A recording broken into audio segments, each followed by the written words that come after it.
Bonjour tout le monde. On va continuer avec la série de cet exercice. Donc la fois passée, on s'est arrêté au niveau du diagramme. Donc je me rappelle qu'on essayait de tracer le diagramme et on est arrivé à la fin du diagramme du moment.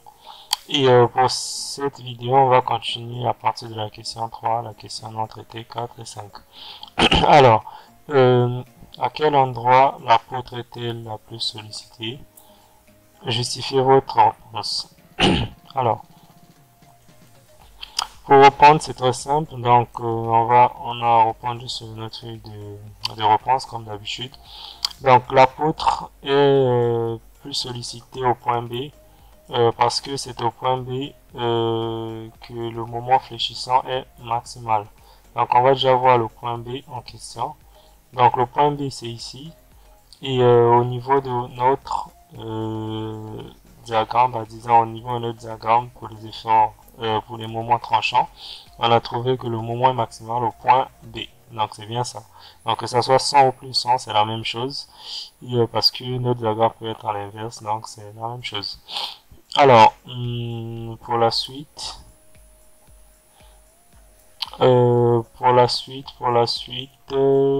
alors, on nous demande dans la question 4, sachant que la poutre est de section circulaire, donc de diamètre D, déterminer ses dimensions pour qu'elle résiste en toute sécurité. La contrainte admissible est RP est égal à 100 newtons par millimètre carré. Alors, pour le calcul de cette partie, donc on va aller sur notre feuille de réponse. Donc, déterminons les dimensions pour qu'elles résistent en toute sécurité. Donc, premièrement, on sait que la contrainte, pardon, est inférieure ou égale à la contrainte de rupture, RP.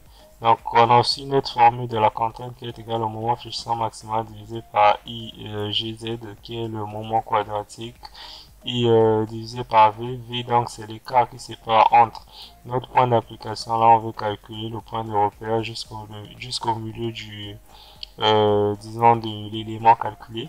Donc, dans notre cas, vu qu'il s'agit d'un cercle, on va mettre d divisé est égal à d divisé par 2. Donc, c'est un cercle parce que ça a été tout simplement donné pendant l'exercice, c'est que notre poutre est circulaire.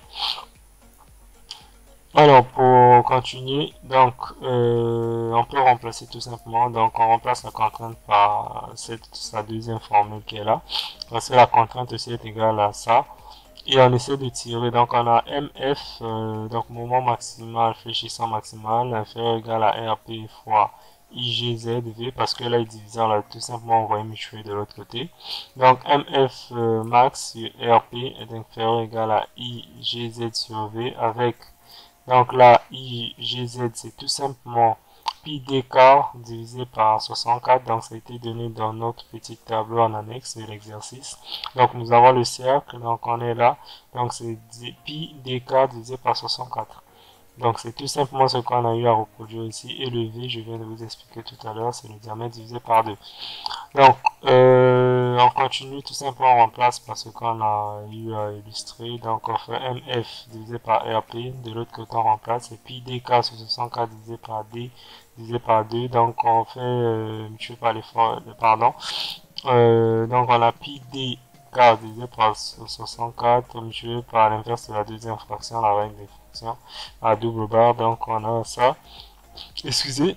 Et on essaie tout simplement de simplifier. Donc on a 2, on a 64 en bas, il reste 32 en bas, ici il y a 1. Donc c'est pi d quart, ici on a d simple, donc on simplifie les d, il reste d cube. Donc on trouve pi d cube divisé par 32, donc on vient tout simplement remplacer, on remet dans notre formule. MF maximal c'est RP, inférieur ou égal à pi d cube divisé par 32. Et on essaie de faire produit de moyens pour des instants parce que notre but est de trouver les dimensions. Donc les dimensions de notre poutre, ici on a le D à calculer, le diamètre. Et donc on fait ça fois ça, 32 multiplié par le moment maximal, fléchissant maximal, inférieur égal à RP pi D cube. Et pour trouver notre D, donc D cube supérieur ou égal à 32 moment maximal divisé par RP fois pi. Donc, vu qu'il s'agit de la racine cubique, donc on met racine cubique 3 de 32 moment maximal divisé par RPpi. Donc, on a trouvé notre formule et l'application numérique, on remplace tout simplement par les valeurs. Donc, on a 32, on a 100 multiplié par 10 exposant 3. Pourquoi? Tout simplement parce que le moment maximal, on a trouvé 100 newtons fois mètre, mais on doit la convertir en millimètres, étant donné que notre RP a été donné en millimètres aussi. Donc, c'était donné ici 100 newtons par millimètre carré. D'accord. Donc, on multiplie fois 1000 pour trouver en millimètres et divisé par 100, multiplié par pi, on trouve D est égal supérieur ou égal à 21,68 mm carré. Très simple. Alors, on va passer à la question 5. Donc, on nous dit déterminer l'expression de la déformée dans la zone AB sans calculer les constantes d'intégration.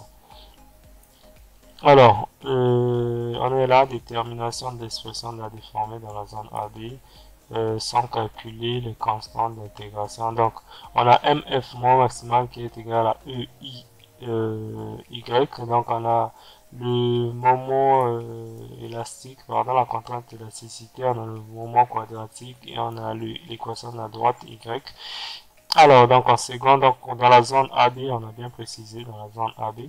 Donc, si vous vous rappelez bien, dans notre zone AB, lorsqu'on a eu à calculer le moment fléchissant, on a trouvé cette expression, c'est moins 50 y carré plus 50x. Donc, on va utiliser cette partie pour illustrer notre expression de la déformée. Alors, donc on a e i y second, donc qui est égal à moins 50 x au carré plus 50x. Alors, donc on va se souvenir de cette formule au niveau des intégrales et des dérivés primitifs. Donc on a x n qui est égal à xn plus 1 divisé par n plus 1.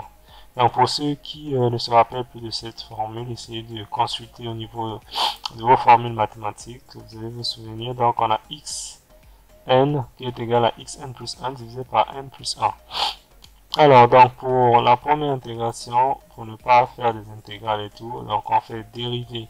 Là c'était second, donc ça devient EI y prime. Donc, on va dériver ça. Donc, qu'est-ce qu'on va faire? Donc, on va appliquer notre formule. Donc, la partie constante reste. Donc, le moins 50 reste intact. Donc, cette partie, on va appliquer cette formule. Donc, c'est x n plus 1. Notre n ici, c'est 2. Donc, c'est 2 plus 1 divisé par n plus 1 qui est 2 plus 1 aussi. Donc, plus l'autre partie aussi. Ici, on a 1. Donc, notre n ici, c'est 1. Donc, on va faire 1 plus 1 divisé par 1 plus 1, ça nous donne 50 x carré divisé par 2 plus une constante, donc x constante. Alors on essaie de faire des petits calculs ici. On trouve moins 50 x cube divisé par 3 plus 50 x carré divisé par 2 plus notre constante x qu'on a trouvé. Et on va encore dériver cette partie. Donc là c'était x EI y prime, donc il va rester juste le EI y. Donc ce qu'on doit faire, on doit encore appliquer la même formule, mais on déroule une fois de plus cette partie. Donc ce qu'on a trouvé c'est ça, donc on doit encore la dériver. Donc on va faire notre formule toujours, donc x, notre n ici c'est 3 plus 1, ça va donner 4 en bas, n plus 1 aussi, ça donne 4. Alors donc moins 50 x4, ça devait être x4, mais j'ai sauté le x ici. Et au dénominateur on avait 3, donc on garde le 3 d'abord à côté. Donc quand on applique notre formule x n plus 1, donc le 3 plus 1 ça nous donne 4, multiplié par le 3 qui est là, ça fait 12. Donc je pense qu'ici vous allez mieux comprendre parce qu'ici on n'a pas sauté. Donc on a 50, la partie constante reste intacte. Donc on a ici, donc on a notre n plus 1, donc 2 plus 1 qui fait 3, divisé par 2 plus 1, ça fait 3 aussi. Donc c'est ce qu'on a trouvé, 50x3. Et ici, pourquoi c'est 6? Parce qu'on avait le 2 au dénominateur, multiplié par le 3 donc de la formule ici. Donc 2 plus 1 qui va donner 3 multiplié par ce 2, ça donne 6. Plus la constante, là la constante était vide, il n'y avait rien, mais rappelez-vous, sur x il y a 1, donc on fait 1 plus 1 divisé par 2, ça donne x au carré divisé par 2 fois c plus une autre constante. Donc là on a trouvé l'expression de notre déformé, et on va calculer pour y0 qui donne 0, e i y 0 et notre c, le deuxième constante, serait égal à 0. Donc on a fait le tour au niveau de cet exercice, je pense que vous avez bien compris. compromis que vous devez comprendre, parce qu'on essaie d'utiliser plusieurs méthodes pour essayer de bien expliquer. Et pour le son, pour d'autres vidéos, les vidéos précédentes, excusez-moi pour la qualité du son, bon, on essaie de rattraper ça parce que c'est bien après que je me suis rendu compte. Et on va passer par l'autre exercice, bah, pas un autre exercice, mais il s'agit de faire tout ce qu'on a eu à faire sur le logiciel RDM6. Donc, abonnez-vous, activez la cloche de notification pour regarder la suite. Merci.